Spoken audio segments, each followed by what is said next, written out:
നഗരത്തിലെ സ്വകാര്യ ബസ്സുകളുടെ മരണപ്പാച്ചിലിന് AI കൊണ്ട് കടിഞ്ഞാണിടാൻ മോട്ടോർ വാഹന വകുപ്പ്. ഇതിനായി ആർട്ടിഫിഷ്യൽ ഇന്റലിജൻസ് അധിഷ്ഠിത ജിയോ ഫെൻസിംഗ് അണിയറയിൽ ഒരുങ്ങുന്നു. കൊച്ചിയിലാകും പദ്ധതിയുടെ തുടക്കം എന്നാണ് അറിയുന്നത്. കൊച്ചിയിൽ സ്വകാര്യ ബസ്സുകൾ മൂലമുണ്ടാകുന്ന അപകടങ്ങളും മരണങ്ങളും വർദ്ധിച്ചത് കണക്കിലെടുത്താണ് നീക്കം. സമയക്രമം പാലിക്കുന്നതിന്റെ ഭാഗമായാണ് വേഗതയിൽ സർവീസ് നടത്തേണ്ടി വരുന്നത് എന്നാണ് ബസ്സുകാരുടെ വാദം. എന്നാൽ ഇവ പലപ്പോഴും അപകടങ്ങളിലാണ് കലാശിക്കുന്നത്.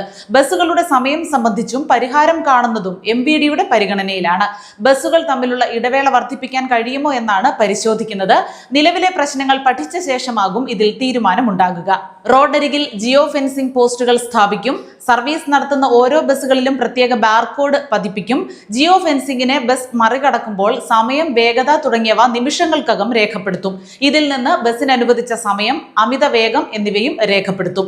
ഇത് MVDക്ക് കൈമാറും. ഇതിന് പിന്നാലെ നിയമ നടപടികൾ കടുപ്പിക്കുമ്പോൾ മരണപ്പാച്ചിൽ കുറയുമെന്നാണ് പ്രതീക്ഷ. യാത്രക്കാരുടെ ജീവന് വില കൽപ്പിക്കാതെ സ്വകാര്യ ബസ്സുകളുടെ മത്സരയോട്ടം കൊച്ചിയിലെ പതിവ് കാഴ്ചയാണ്. തിരക്കുള്ള സമയങ്ങളിലും അമിത വേഗത്തിന് കുറവില്ല.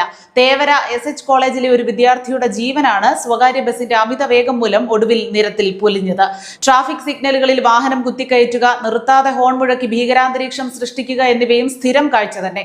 എറണാകുളം ജില്ലയിൽ 10ഓളം പേർക്കാണ് വിവിധയിടങ്ങളിലായി വാഹനാപകടങ്ങളിൽ അടുത്തിടെ ജീവൻ നഷ്ടമായത്.